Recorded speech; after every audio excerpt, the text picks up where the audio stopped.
Hey besties, welcome back to another cozy night together. Grab your tea, your fuzzy blanket, maybe light a pumpkin candle, because tonight we're mixing two of my favorite things, The Sims and some old school Reddit chaos. While I'm building this little autumn-themed house, think golden leaves, Halloween decorations, and soft rain outside. We're going to be reading through some of Reddit's wildest relationship stories. And yes, these are vintage. About 13 years old, back from when Reddit was messy, dramatic, and completely unfiltered.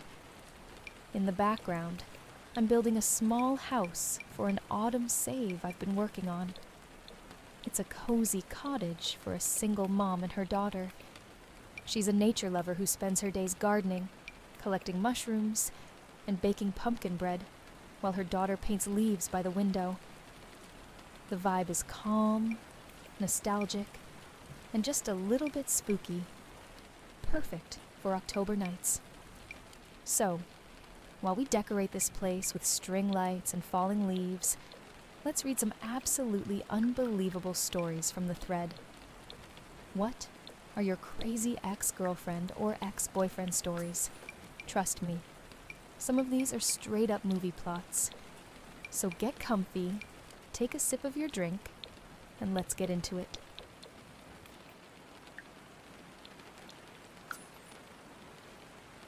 I broke up with a girl on a Monday, but me being me, I tried to stay friends with her. When I broke up with her, she kept saying I needed to give her 6 more weeks for closure, and that I was her last chance at dating. She is 28.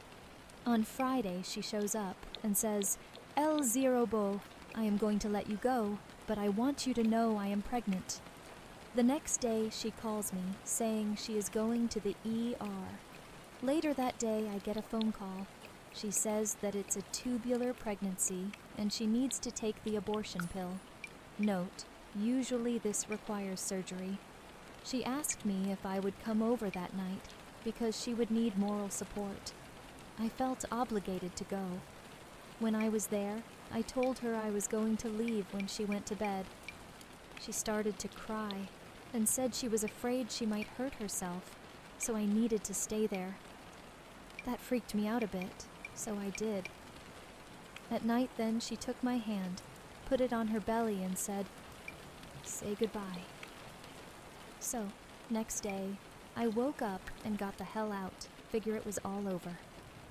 That Monday, I get a phone call. She says, "I am still pregnant." Apparently, according to her, she had had twins, and the one had survived.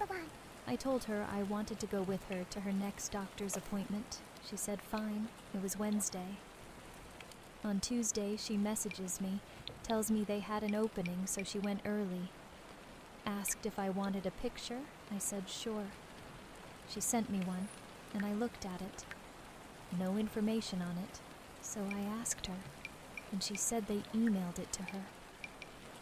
Made sense. They removed all identifiable information. 2 days later, a friend with better Google flu than me took that picture and found it online under someone else's name. You could even see where parts of the image had elements removed. I confronted her about it. She said she couldn't believe I would believe her, and my child would never know who I am.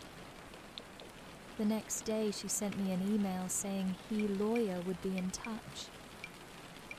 The next day, then she sent me an email saying she was going to have the abortion, but I needed to pick her up and pay for it.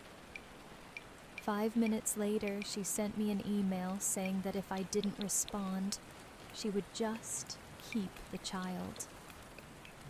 I responded back, saying that I had found the image, showed her the link, and said her story has about 1 in 500,000 chance of being real, even without the fake image. I said if she continued to harass me, I would get a protection from harassment. 2 weeks went by. I hear nothing. Then, I get a call at 6 p.m. from her home number. The girl, that sounds very much like her, says that she is her cousin, going to be her lawyer, and I need to call back. Only problem, that callback number was her home phone number, so obviously this is fake as well. Oh, and this has been my last 3 weeks, so it's probably not even over.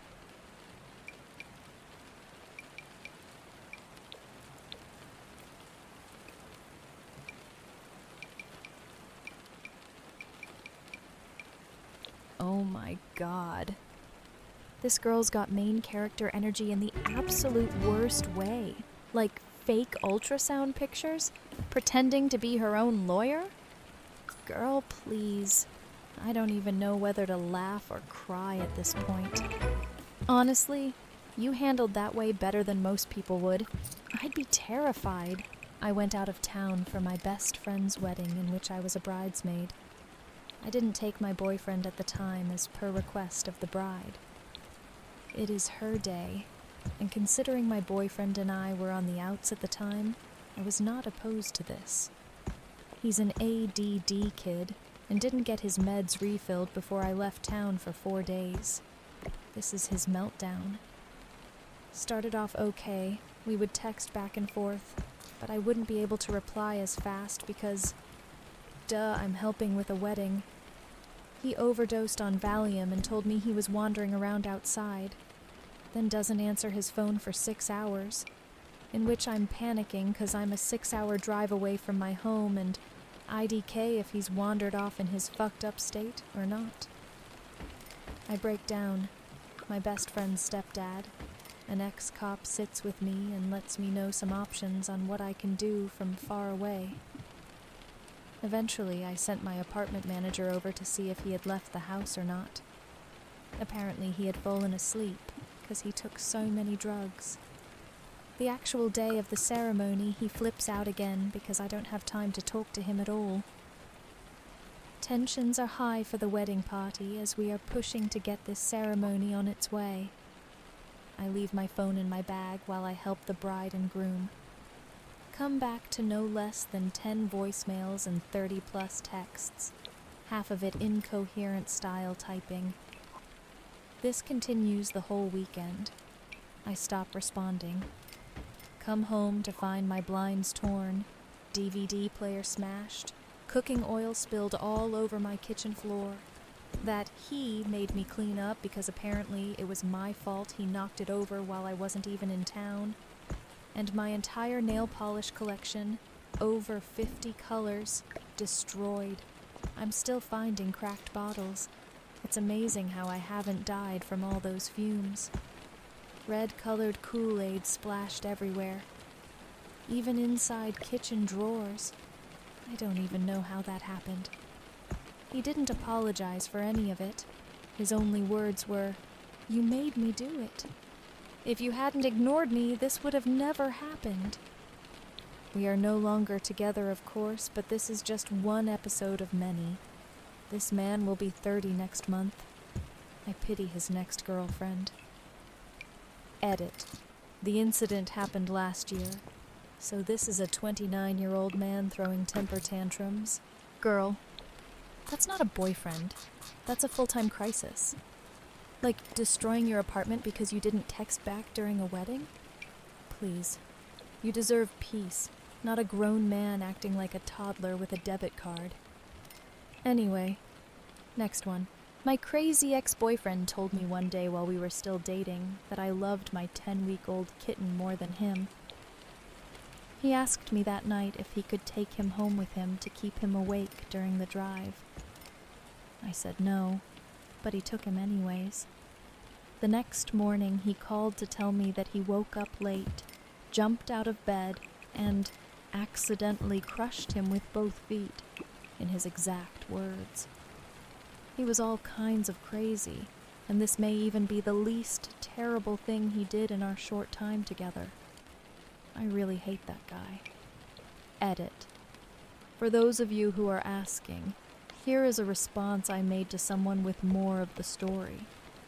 Okay, see, I have some concerns that he may also be a Redditor, but I've already put the story out there, so if he sees this, then I guess he sees this. I won't go into much detail at all because it is still really hard for me. But let's just say he was also a sexual predator, and I don't believe I was the only victim during the time of our relationship and the short time after. I believe the other was a child. I had no solid proof, but I did finally get the courage to report him. Unfortunately, it was too long after it had occurred, and nothing was done in my case, and he was not charged in the other. I was able to break off contact shortly thereafter, so I'm not really sure what happened. But he had confronted my brother about it and tried to contact my mother, who managed to scare him away from me. Only after I got a threatening phone call from an unidentified person. The detective I was working with stopped contacting me, and the whole thing just kind of dropped. I never got any real closure on the situation, and the whole thing still haunts me. And for those of you who have taken to criticizing me for not seeing the red flags, all I can say to you is this. You are welcome to go back and take a walk in my 18-year-old shoes and see how you deal with a charming sociopath, psychopath, who has everyone you know on his side. It was a very bad time in my life. I only hope that you never encounter someone like that, and if you do, maybe you can do it better than I did. I will say that I learned a lot from my experience, and will never ignore my gut instinct ever again. I hope that this story will help others learn that too. It's incredibly important, and even if you feel silly or mean, listen to what your gut tells you and don't look back. Edit 2. Thank you guys for all of the supportive comments. They really mean a lot to me. And thanks to whoever gave me the gold. I wish it could have been for something more positive. But either way, it brightened my day. Final edit. For those concerned about my well-being, thank you. This all happened a very long time ago, and I have since married a wonderful man, and have a lovely little family of healthy, happy, safe pets. Thanks for listening to my story, and I hope that maybe it will help at least one person out there. Wow. That story honestly broke my heart. First of all, I can't even imagine what it must have felt like to lose your kitten that way, and on top of that, to be trapped with someone so manipulative and cruel. That's not love, that's pure control and violence. And the fact that you were only 18 makes it even more heartbreaking. People love to say, you should have seen the red flags. But the truth is, when you're young and someone's charming and convincing, it's not that simple. Abusers are really good at pretending. They know exactly how to make you doubt yourself and how to make everyone else think they're the good one. The part where you said you learned to trust your gut, that really hit me. It's one of the hardest lessons people can learn, but also one of the most powerful. You didn't deserve any of that, and I'm so glad you made it out and built a new life with someone safe and kind.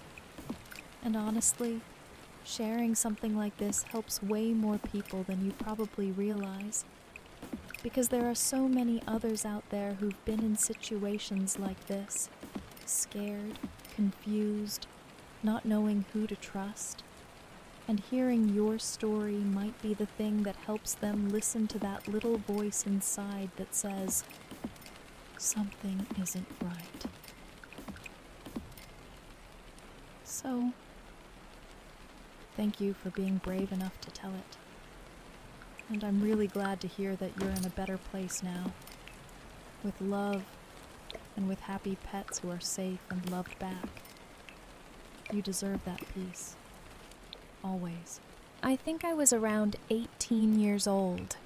We'd been dating for about 8 months, and I broke up with him because my parents were treating me differently and I didn't like it.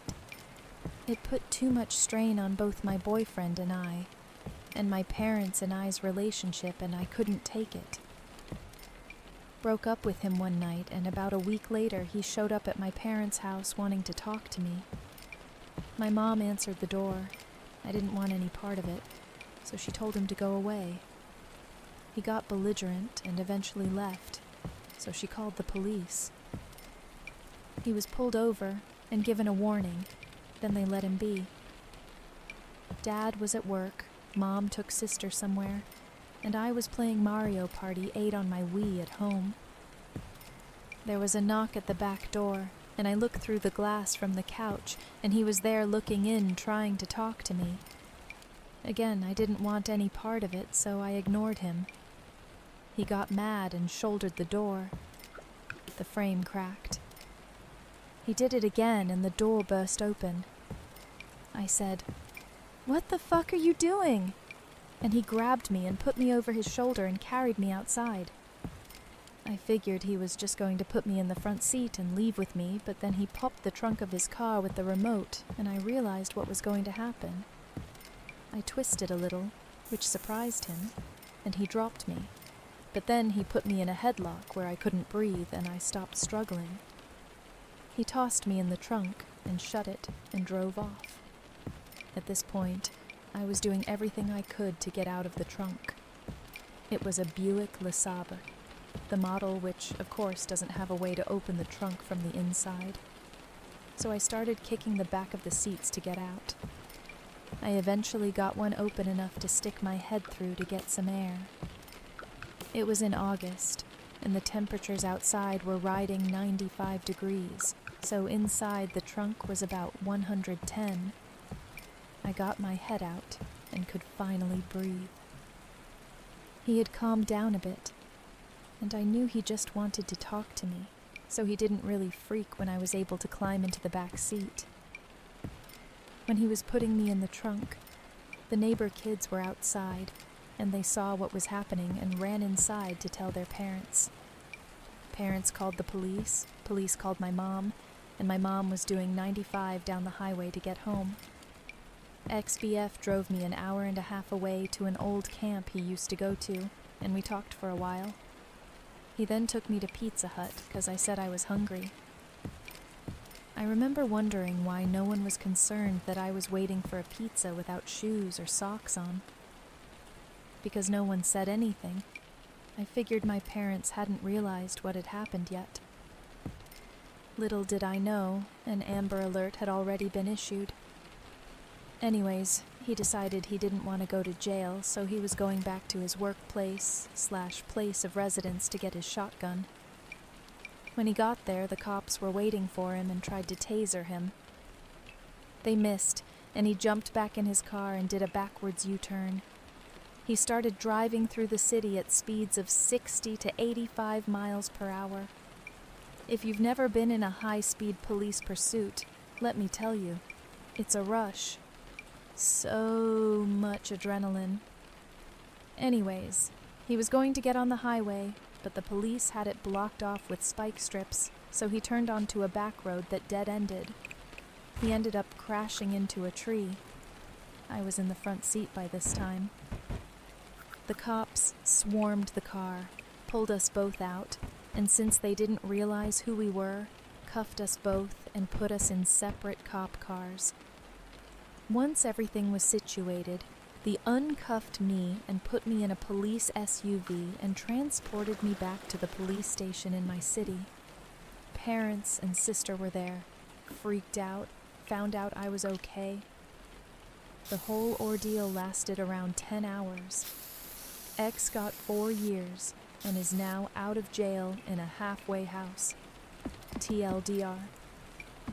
X broke into house, headlocked me into his trunk on a 90-degree day. 10 hours later, got in a high-speed police pursuit, resulting in him crashing into a tree and being arrested. He got 4 years. is now out of jail in a halfway house. That story honestly gave me chills. I can't even imagine how terrifying that must have been. Being taken from your own home, locked in a trunk, not knowing what's going to happen next. You were literally fighting for your life, and you still had the strength to keep thinking, keep breathing, and find a way to stay calm enough to survive. That's incredible. What really gets me is how young you were. 18.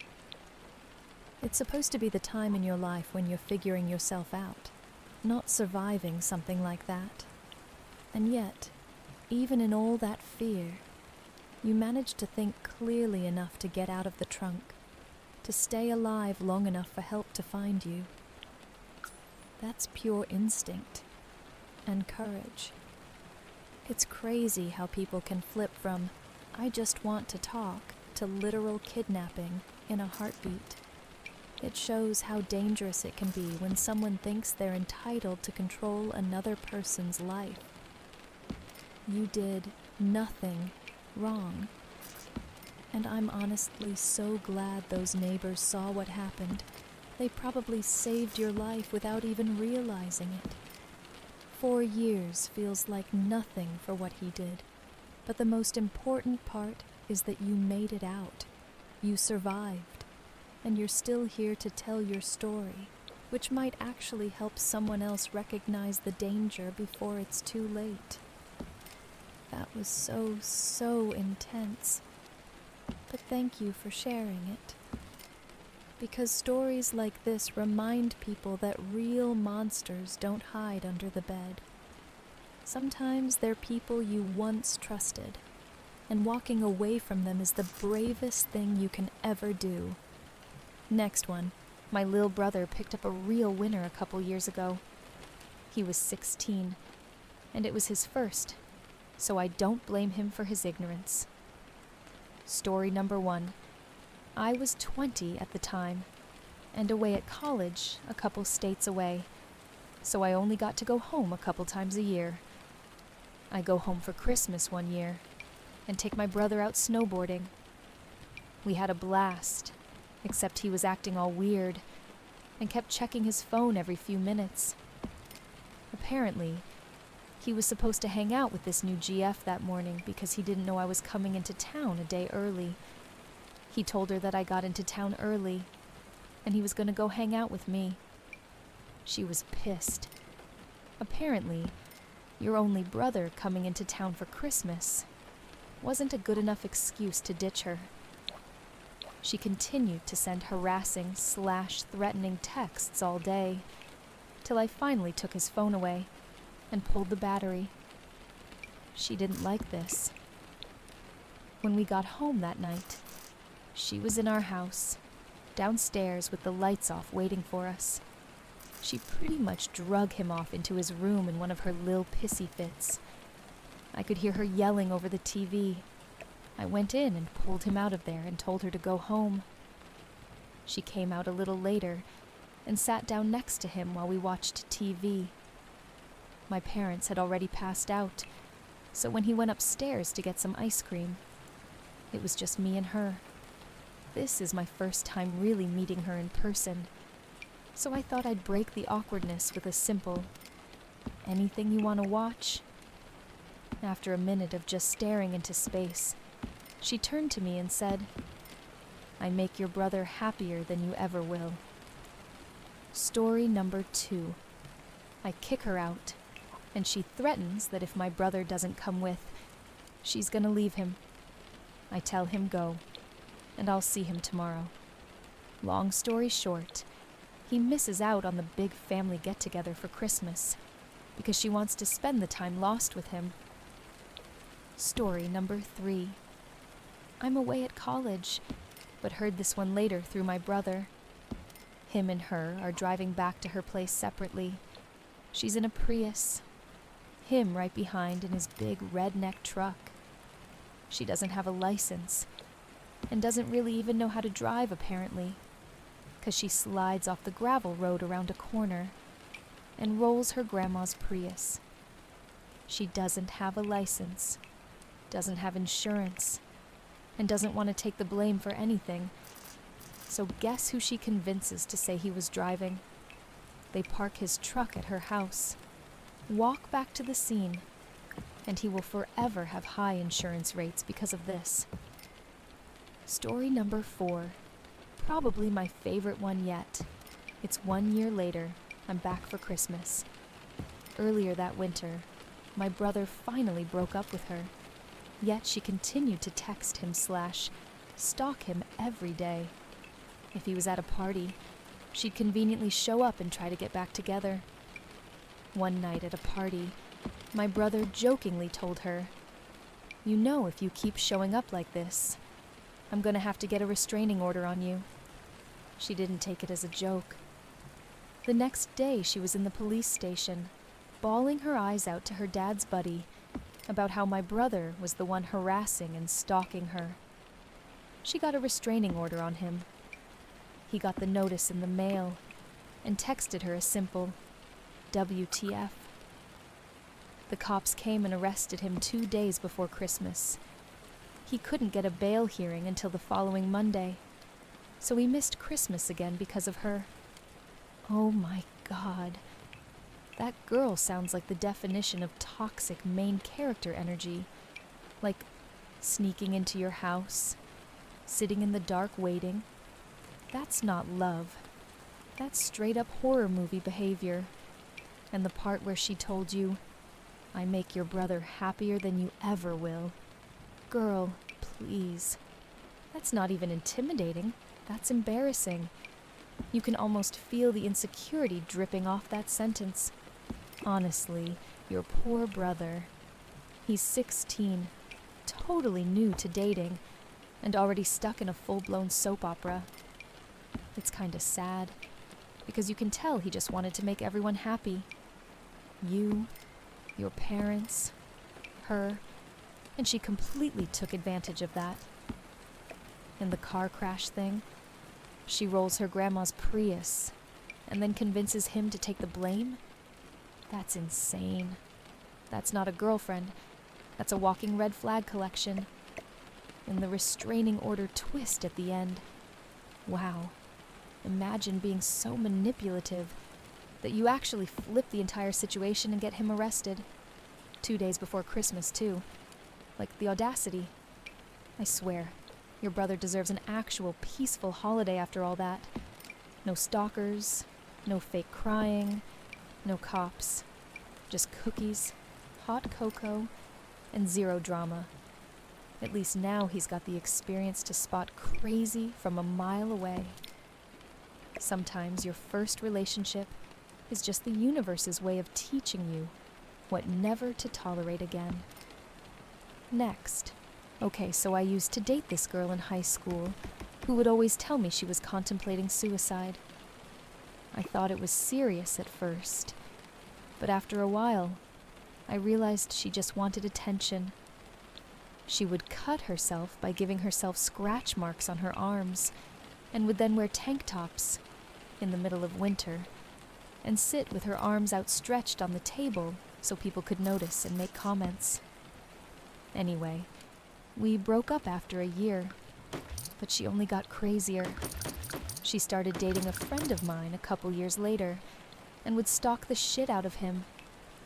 One of my favorite stories of his was when they got into a fight and didn't talk for about a week. Apparently, she went to his house one day and was let in by my friend's parents. She made up some bullshit story about waiting for him to come home so they could talk, etc. Anyway, she goes into his room and starts cutting up all his clothes with a pair of scissors she had brought with her, and then left. Later on that week, when he was brushing his teeth, he said he bent over to spit out the toothpaste, and when he stood up again, she was standing behind him, looking at him in the mirror, like something out of a horror film. Then she ran out crying hysterically. After a few more of those crazy episodes of hers, my friend decided to cut her off completely. But it gets worse. Fast forward a couple years later, my crazy ex is now dating another guy I know. They stay together for a while, but soon he realizes that she's nuts and decides to break up with her. Only she won't accept it. She waits outside his house every day and calls him constantly, trying to talk to him. This goes on for a couple of weeks until he tells her to leave him alone and not talk to him anymore. She can't handle it, and the stalking continues. He gets on average 30 to 50 calls a day from her, and literally hundreds of texts from the girl. She is always sitting outside his house, waiting for a chance to talk to him, and it drives him to the point where he actually got a restraining order against her. A week later, she broke into his home, and he found her sitting on his couch waiting for him. He called the cops, and they remove her from the property, and she ends up having to spend the weekend in jail. But wait, there's more. She starts telling people she is pregnant, and even goes with one of her cousins to get a sonogram. Twice. Both times the doctors tell her that she is not pregnant and that there is no baby. She tells everyone that they have no idea what they are talking about. And due to the fact that she has brittle bone disease, the baby actually got lodged up somewhere inside her rib cage, and that is why they couldn't see anything during the sonogram. Word of this gets out, and now her friends have even given up trying to help her. The craziest part of this is that after a couple of weeks, she actually starts forming a belly.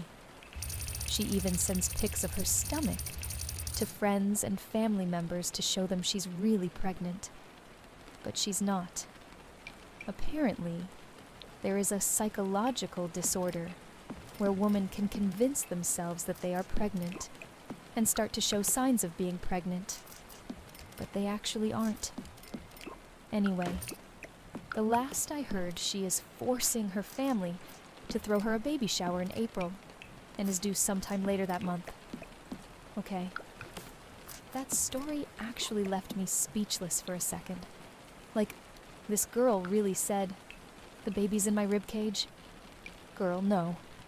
That's not how biology works. At first it sounds like your typical high school drama, but it just kept leveling up until it turned into a full-blown horror movie.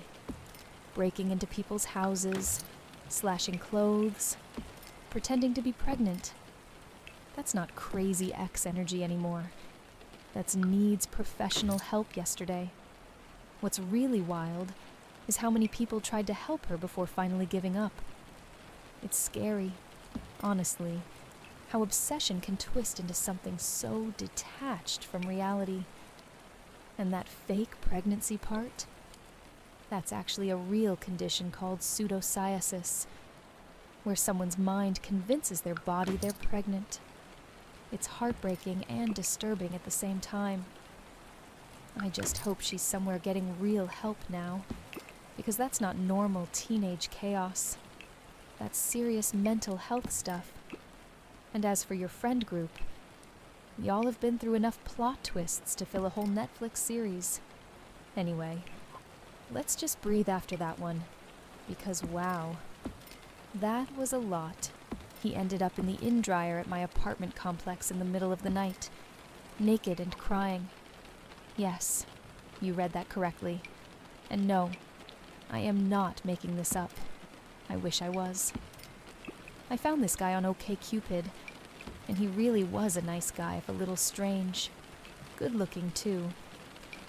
We dated for about several months, during which time he slowly revealed that he was hearing things that he couldn't possibly be hearing. His upstairs neighbors or my roommate were talking shit about him, even though I couldn't hear a thing. And he started to get paranoid. This all came to a climax one night when we were at a comedy club with some of my friends. He had been acting strange all night and thought my friends hated him and were talking shit about him from a couple of feet away. They weren't. I was sitting between them. They had even told me previously that they liked him. He left before the show started, and I didn't see him again until 8 months later. My roommate was getting ready for work one morning. She gets up around 5:30 a.m. She heard strange noises coming from the laundry room, which shared a wall with the hallway of our apartment. She thought the loud wailing sounds were from our neighbor's crazy friend, and that she'd have to deal with her when she went in the laundry room to get her bike. But when she went in there, she couldn't see anyone, and wasn't sure where the sound was coming from. She searched around, and was looking under the table across from the washer and dryer, when she heard the dryer door being pulled shut. I know, horror movie shit right there. She was about to open the door. Brave lady that she is, but thought better of it, and went to wake up sleeping me. I work in mental health, for help. I got up and could hear the crying, so I went out to the laundry room and opened the door. At this point, the person who had previously occupied the dryer was lying face down and naked on the linoleum floor. I asked if they were okay, not knowing who it was at that point, and there was no response. I told my roommate to call the police, and while she was on the phone, this person gets up. He was actually wearing mirrored aviator sunglasses, and walks past us and into our apartment. He sat on one of our chairs and proceeded to give me a death stare while my roommate was outside speaking with the cops and her work explaining what was happening. He was in our apartment over the course of an hour while the police and later the paramedics checked him out, and he did not say one word. The most he did was make a guttural growling noise while he gave whoever was speaking that hate-filled stare. Finally, the paramedics took him to the hospital, and I never saw him again. Some notes. The car we figured out was his was parked outside for about 5 days, and one day disappeared.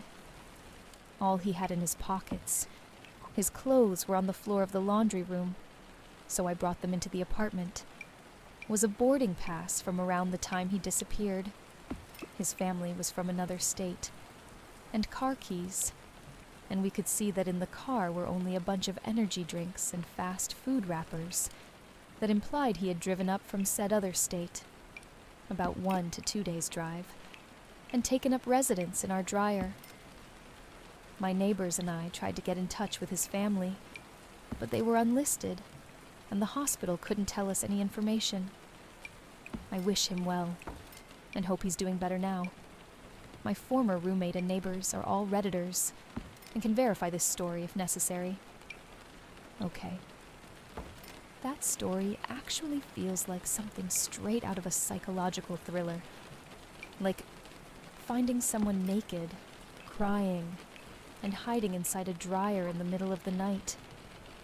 That's not just strange. That's heartbreaking.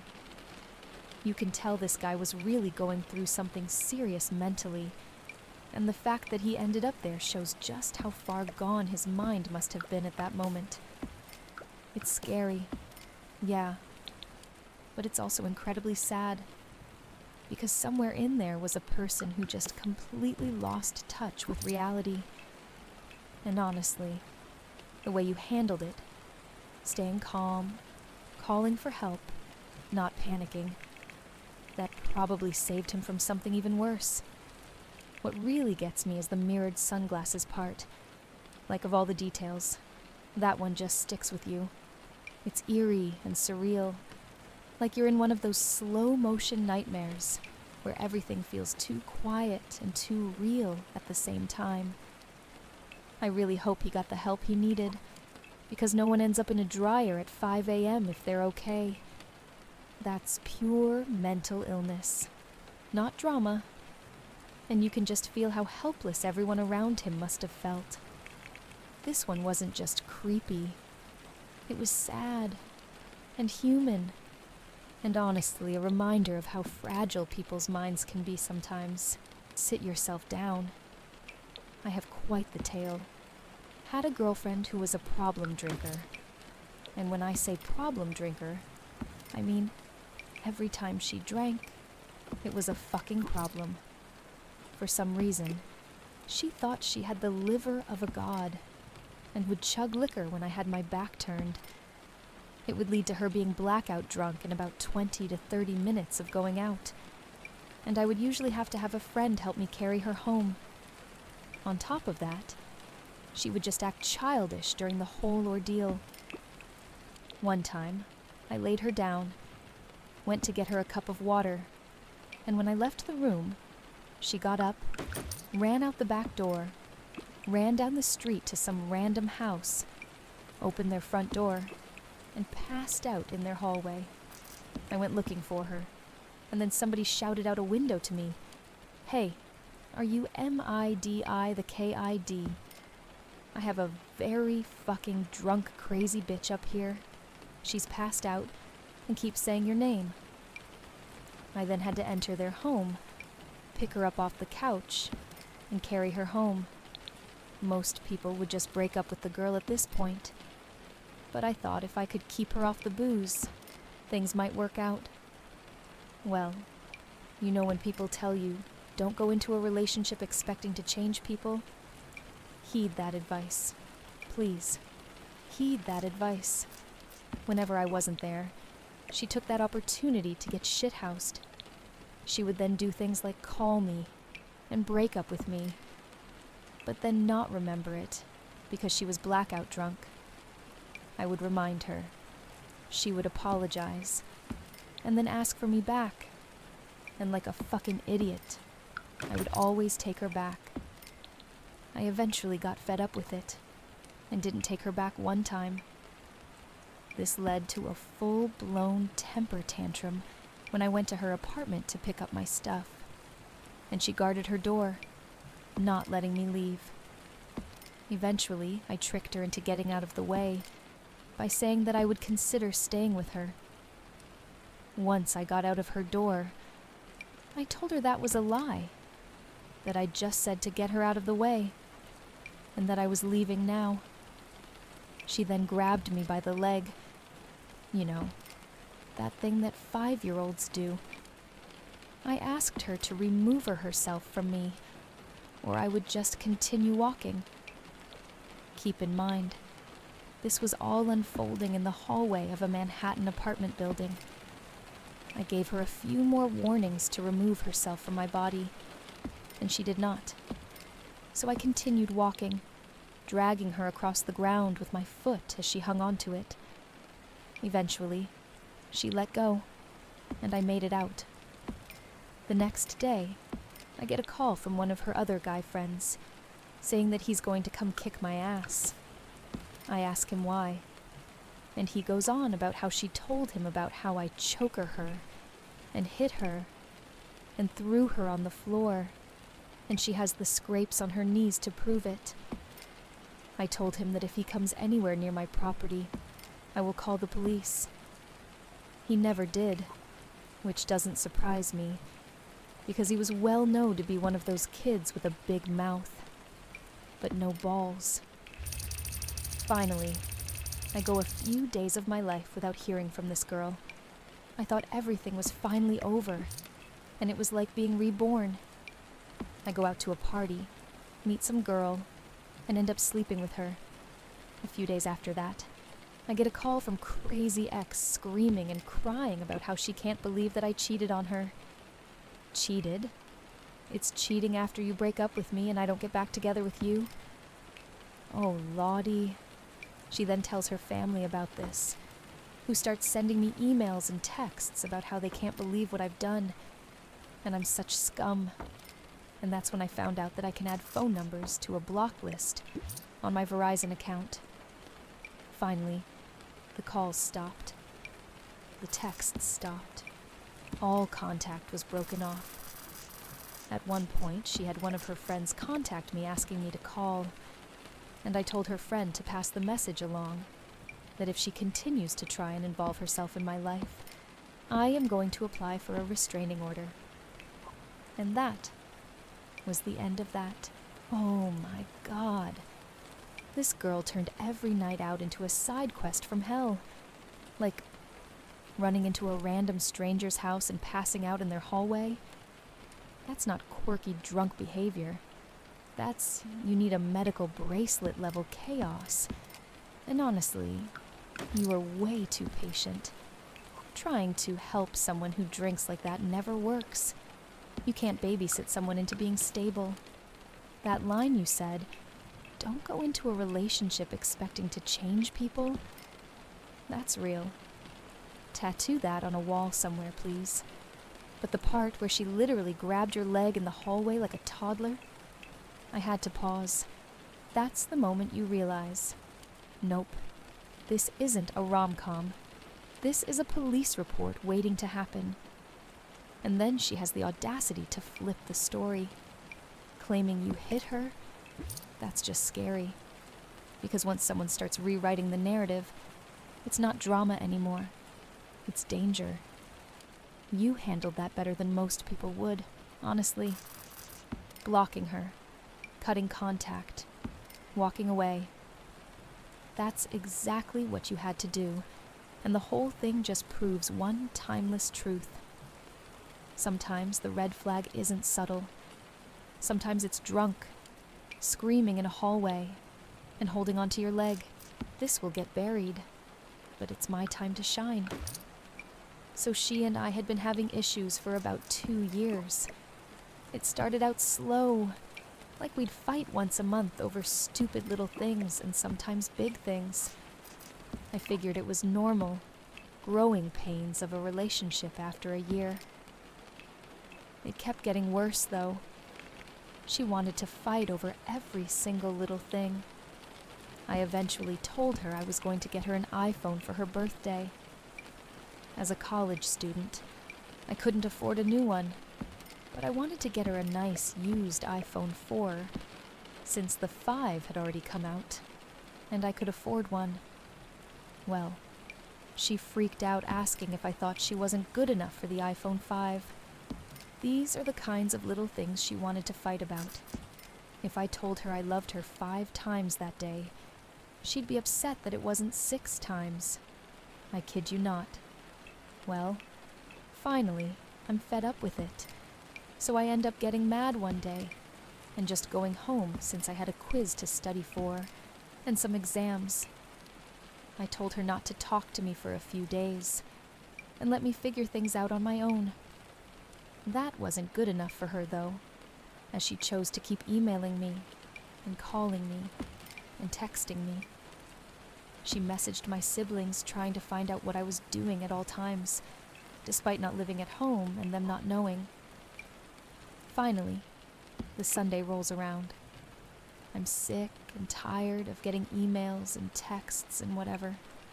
I end up finally picking one up to tell her to leave me alone, because I hadn't in a day or so, and I was tired of my phone blowing up. I answer and say, "Hey." She responds, "Colts Blazers. I think someone is chasing me." Then she hangs up. So, what would you do? Would you drive the 30 minutes out to her house to find her and make sure she's okay? Would you call the cops and give all her information, description, address, etc.? If you said yes, then you did exactly what I did. I started getting really creepy texts from her cell phone. Texts asking me, "Do you want her back?" She looked lonely. I'm terrified that they're going to kill her, beat her, rape her, all of the above. I'm driving 80 miles per hour on the back roads trying to get to her house from my school. I get a call from the cops asking me if I thought it was a prank.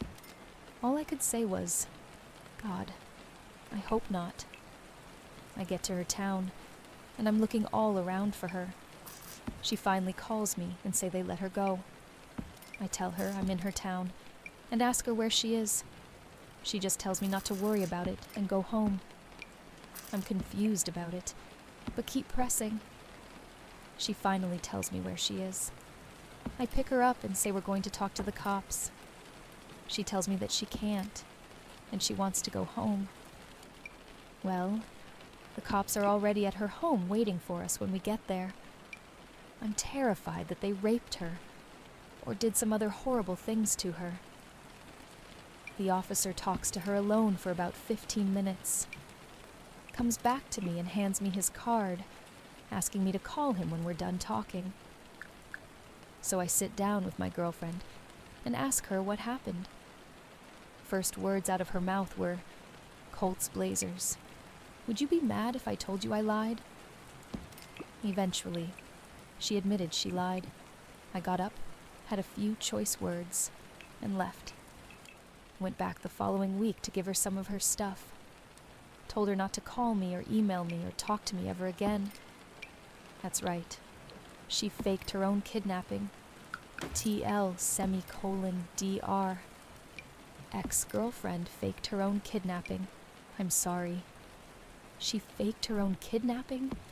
Like, we all know breakups can get dramatic, but calling the cops, texting yourself from a fake kidnapper account, and making your boyfriend drive 80 miles an hour, thinking you've been abducted. That's not a red flag. That's a whole emergency broadcast system. And the part that gets me is how calmly she just said, "Would you be mad if I told you I lied? Girl, people were calling the police. He thought you were dead." I don't even know if that's delusional or just world-class manipulation. Honestly, I feel for the guy. He went from a normal "we need a break" moment to starring in a low-budget episode of Criminal Minds. That level of emotional whiplash should come with a health warning. If she ever wonders why no one trusts her again, this right here is why. You don't just fake your own kidnapping and expect people to be like, "Okay, but are you free Friday?" Some exes block your number. This one got a police file. That's a new level of breakup drama. I came out as gay my first year of high school. Everyone was really cool about it, especially my best girlfriend who, despite my desire to stuff myself with penises, would later become my actual girlfriend. I was attracted to her in the way that most gay men find themselves drawn to pretty girls, and when we started having sex on a regular basis, I saw it as an extension of my developing, malleable sexuality. Had I known she had what I now believe to be a personality disorder, I would have backed the hell off when I had the chance. Even on platonic terms, we had been extremely close. But once we crossed that sexy Rubicon, she issued me an ultimatum. Either we dated, or our friendship was over. We were together for 2 years. It goes without saying that I had to be pretty mentally fucked up to begin with, to agree to start a relationship on those terms. But like so many high schoolers, I was also naive and horny. Here is a snapshot of our unfortunate relationship. She was insanely jealous of my other female friends, and if I ever spent time with them, even old family friends, a lengthy argument was sure to follow. It's ironic, because if I was going to cheat on her, it wouldn't have been with a girl. Double irony. She wound up cheating on me at least once. She effectively forced me back into the closet. As long as we dated, I was not allowed to acknowledge my attraction to men, or any aspect of my queer identity, for that matter. This was outrageous for numerous reasons, not least because I was, and am, effeminate as hell, gayer than Liberace's sequined dildo. I was not allowed to have me time. She monopolized my afternoons, and initiated long phone calls when I wanted to sleep. I eventually started pretending that my mom was walking in on our phone conversations and confiscating my cell, just so I could get to bed. Even though we always used condoms, and not one of them broke. Twice she tried to convince me that she was pregnant. We broke up countless times, but our parasitic need for one another kept us together. When I finally mustered the balls to end things for good, she chased after my car as I drove away and flung herself onto the pavement. Our relationship was beyond toxic, but I don't look back on her as some sort of evil harpy. She grew up in an abusive household and was in desperate need of therapy.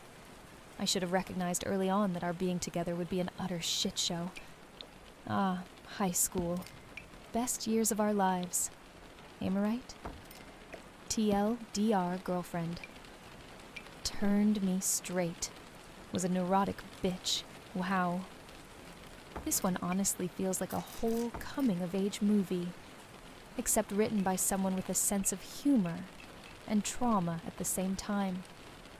It's wild how teenage relationships can blur the line between obsession and love, especially when you're still figuring out who you are. Like, you were literally coming out, and she somehow managed to shove you right back into the closet. That's not romance. That's identity whiplash. And the fact that she tried to convince you she was pregnant. Twice. Girl, how are you going to try to trap a man who's still out here rating Chris Evans in his head? But jokes aside, it's actually kind of heartbreaking. You can tell both of you were just two kids trying to find love in a really unhealthy way. She clearly needed therapy, and you needed space to be yourself. And neither of you got what you needed back then. At least you can look back now and laugh a little. It takes real growth to talk about something that messy with this much self-awareness. And honestly, the gayer than Liberace's sequined dildo line, that deserves an award. So yeah, not the best years of our lives, but definitely the ones that taught you who not to date, and who you actually are. Thank you for being here tonight. I hope the stories helped you unwind a little, or maybe even fall asleep. Sweet dreams, and I'll see you next time.